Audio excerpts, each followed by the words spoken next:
Perkenalkan, nama saya Suradu Purba. Saya Marta Sinaga. Saya Sisilia Renimur Sirait. Saya Septiana Anggreni Kristin Huta Barat. Saya Meliana Stasia Brus Bayang. Saya Ria Pepoyosa Bersembiring. Saya Rutama Tambun. Saya Paskara Jagugu. Saya Enja Sondal Padang. Selamat menyaksikan video kami. Bye. Jadi di hari ini kita akan membahas yang pertama tentang materi-materi mengenai sumber-sumber energi. Kemudian yang kedua kita belajar tentang perubahan bentuk energi. Kemudian yang ketiga kita belajar tentang energi alternatif. Dan yang keempat kita akan belajar tentang cara menghemat energi. Baiklah, langsung saja kita ke pembahasan materinya. Tapi sebelumnya, apakah ada yang pernah mendengar apa itu energi? Nah, jadi energi adalah kemampuan untuk melakukan usaha. Contoh energi yang ada di sekitar kita itu adalah seperti energi cahaya yang berasal dari matahari, kemudian ada energi panas, energi gerak, dan juga ada energi bunyi. Nah, energi itu tidak dapat dilihat tetapi bisa kita rasakan. Energi ini tidak dapat dimusnahkan tetapi dapat berubah dari satu bentuk ke bentuk lainnya. Energi berasal dari sumber energi. Kira-kira apa yang dimaksud dengan sumber energi? Berikut ini akan kita bahas dalam video ini. Jadi, sumber energi merupakan segala sesuatu yang ada di sekitar kita yang menghasilkan energi. Kemudian berikutnya, kita akan membahas tentang sumber-sumber energi dan juga jenis-jenisnya. Teman-teman, perlu kita ketahui bahwa sumber energi itu berdasarkan jenisnya dapat dibedakan menjadi dua, yaitu sumber energi yang dapat diperbarui dan sumber energi yang tidak dapat diperbarui. Nah, yang dimaksud dengan sumber energi yang dapat diperbarui adalah sumber energi yang selalu tersedia di alam, sedangkan sumber energi yang tidak dapat diperbarui adalah sumber energi yang keberadaannya terbatas di alam, jadi seperti itulah perbedaannya. Nah, kemudian selanjutnya kita akan membahas tentang sumber energi yang dapat diperbarui. Nah, teman-teman, sumber energi yang dapat diperbarui ini seperti yang telah disebutkan tadi, bahwasannya sumber energi yang selalu tersedia di alam, jadi sumber energi ini dapat digunakan terus-menerus. Nah, adapun contoh sumber energi yang dapat diperbarui, yang pertama itu ada matahari, di mana matahari ini merupakan sumber energi cahaya dan energi panas matahari, merupakan energi utama dan energi terbesar di bumi. Kemudian contoh sumber energi yang dapat diperbaharui kedua yaitu adalah air. Air merupakan sumber kehidupan bagi makhluk hidup. Kemudian contoh sumber energi yang dapat diperbaharui ketiga adalah angin. Angin sebagai salah satu sumber pembangkit listrik yaitu PLTB. Nah, apa itu arti dari PLTB? PLTB adalah pembangkit listrik tenaga bayu. Kemudian contoh sumber energi yang dapat diperbaharui berikutnya yaitu adalah panas bumi. Nah, teman-teman, panas bumi ini juga sering disebut dengan geotermal, di mana panas dari pusat bumi dimanfaatkan sebagai sumber energi. Kemudian contoh berikutnya adalah makanan. Makanan ini merupakan sumber energi kimia bagi tubuh. Kemudian sumber energi berikutnya dan dapat diperbaharui adalah biomasa. Nah, teman-teman, biomasa ini merupakan sumber energi yang berasal dari makhluk hidup. Sumber energi ini bisa dimanfaatkan dengan cara diolah menjadi bahan bakar biomasa atau dikenal dengan biofuel. Nah, jadilah contoh-contoh sumber energi yang dapat diperbaharui. Berikutnya kita akan membahas tentang sumber energi yang tidak dapat diperbaharui. Nah, teman-teman, seperti yang sudah disampaikan tadi, bahwa sumber energi yang tidak dapat diperbaharui ialah sumber energi yang keadaannya di alam terbatas dan jika digunakan secara terus-menerus akan habis. Nah, berikut adalah contoh sumber daya alam yang tidak dapat diperbaharui. Contohnya ialah bahan bakar fosil, di mana bahan bakar fosil ini berasal dari sisa tubuh makhluk hidup yang terkubur dalam perut bumi selama jutaan tahun. Yang kedua, ada pun contoh dari sumber energi yaitu batu bara. Kemudian ada minyak bumi dan juga ada gas alam. Nah, jadi itulah contoh dari sumber energi yang tidak dapat diperbaharui. Kemudian selanjutnya kita akan membahas tentang perubahan bentuk energi. Nah, teman-teman, seperti yang telah disampaikan tadi, bahwasannya energi itu tidak dapat diciptakan ataupun dimusnahkan, tetapi energi dapat berubah dari satu bentuk ke bentuk lainnya. Nah, berikut ini akan dijelaskan perubahan bentuk energi. Jadi silakan disimak penjelasan berikut ini. Nah, sebelumnya teman-teman sudah mengetahui berbagai macam energi serta sumber energinya. Berikut ini akan dijelaskan mengenai contoh-contoh perubahan energi. Nah, berikut ini adalah contoh-contoh perubahan energi.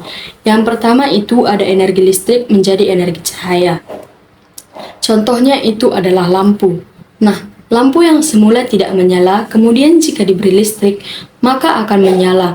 Jadi inilah contoh energi listrik menjadi energi cahaya.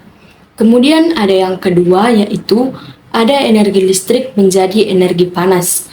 Nah, contohnya itu adalah setrika. Jika setrika yang awalnya tidak panas, kemudian jika diberi listrik akan berubah menjadi panas. Contoh lainnya yaitu oven. Apabila oven tidak dialiri arus listrik, maka dia akan tetap dingin. Namun ketika dialiri arus listrik akan menjadi panas. Jadi ini adalah contoh energi listrik menjadi energi panas. Kemudian yang ketiga, itu ada energi listrik menjadi gerak. Contohnya itu adalah kipas angin. Nah, apabila kipas angin kita tidak diberi listrik, maka kipas angin tersebut akan diam. Namun ketika kita memberi aliran arus listrik, maka dia akan bergerak.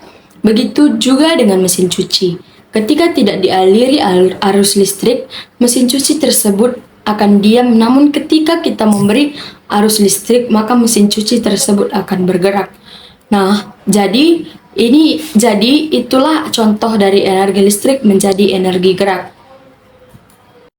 Selanjutnya itu perubahan dari energi kimia menjadi energi listrik. Contohnya itu ada baterai, kemudian bisa menggerakkan jam. Nah, jam yang semula diam tidak bergerak, kemudian diberikan energi kimia pada baterai, maka jam tersebut dapat bergerak jadi seperti itu. Kemudian contoh berikutnya yaitu ada dari energi listrik menjadi energi bunyi. Nah, contohnya itu adalah handphone, di mana apabila handphone ini tidak diberikan listrik, maka dia tidak akan bisa berbunyi. Namun ketika kita berikan energi listrik, maka handphone tersebut bisa berbunyi. Nah, itulah beberapa perubahan bentuk energi dan contoh-contohnya. Kemudian selanjutnya kita akan membahas mengenai energi alternatif. Nah, kita banyak memanfaatkan sumber energi dalam kehidupan sehari-hari. Sebagian besar sumber energi yang kita gunakan itu berupa bahan bakar fosil. Nah, berikut ini akan dijelaskan mengenai energi alternatif. Sebelum kita ke pembahasan, jadi energi alternatif itu adalah energi yang dapat menggantikan peran bahan bakar fosil. Jadi apabila bahan bakar fosil itu habis, maka kita bisa gunakan energi alternatif berikut ini. Berikut ini contoh dari energi alternatif. Yang pertama itu cahaya matahari. Cahaya matahari ini dapat kita gunakan sebagai energi listrik dengan menggunakan alat yang disebut dengan sel surya atau panel surya. Jadi dengan panel surya ini kita dapat menghasilkan listrik melalui PLTS atau pembangkit listrik tenaga surya. Kemudian energi alternatif yang kedua yaitu ada air. Air dapat kita gunakan sebagai energi alternatif yaitu untuk menghasilkan pembangkit listrik. Jadi kita dapat menggunakan bendungan untuk menghasilkan pembangkit listrik. Adapun pembangkit listrik dari air ini disebut dengan PLTA atau pembangkit listrik tenaga air. Contoh energi alternatif selanjutnya yaitu dari angin, di mana angin dapat kita gunakan sebagai pembangkit listrik dengan alat yang disebut dengan kincir angin. Melalui kincir angin ini akan menghasilkan arus listrik yang disebut dengan pembangkit listrik tenaga bayu atau PLTB. Kemudian energi alternatif berikutnya yaitu ada yang disebut dengan bahan bakar bio.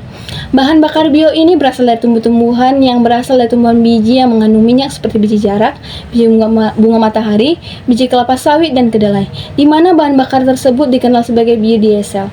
Biodiesel ini dapat kita gunakan sebagai pengganti solar.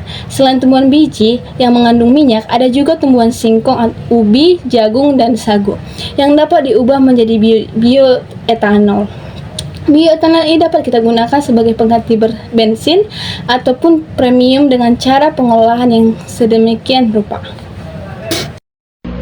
Kemudian selanjutnya yaitu ada yang namanya bahan bakar biogas.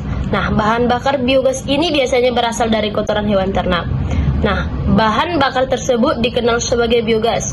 Bahan bakar biogas ini dapat kita manfaatkan sebagai pengganti gas LPG. Caranya itu seperti ini. Pertama, kotoran hewan ternak itu kita tampung di dalam tanah menggunakan bak penampung. Kemudian kita olah, kemudian nantinya dari kotoran ternak ini akan menghasilkan yang namanya gas metana. Kemudian gas metana ini kita alirkan, kemudian kita tampung hingga akhirnya akan menjadi gas LPG. Nah, nantinya gas LPG tersebut bisa kita gunakan untuk memasak, jadi seperti itu.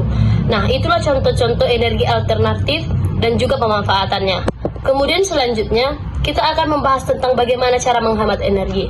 Nah teman-teman, sebagian besar energi yang kita gunakan itu berasal dari sumber energi yang tidak dapat diperbaharui, yaitu berupa bahan bakar fosil. Nah, jika kita gunakan terus-menerus, bahan bakar fosil tersebut akan habis. Oleh karena itu, kita harus menghemat penggunaannya. Yang dapat kita lakukan untuk menghemat energi yaitu menggunakan alat elektronik seperlunya. Kemudian mematikan alat elektronik yang sudah tidak digunakan. Menggunakan lampu yang hemat energi.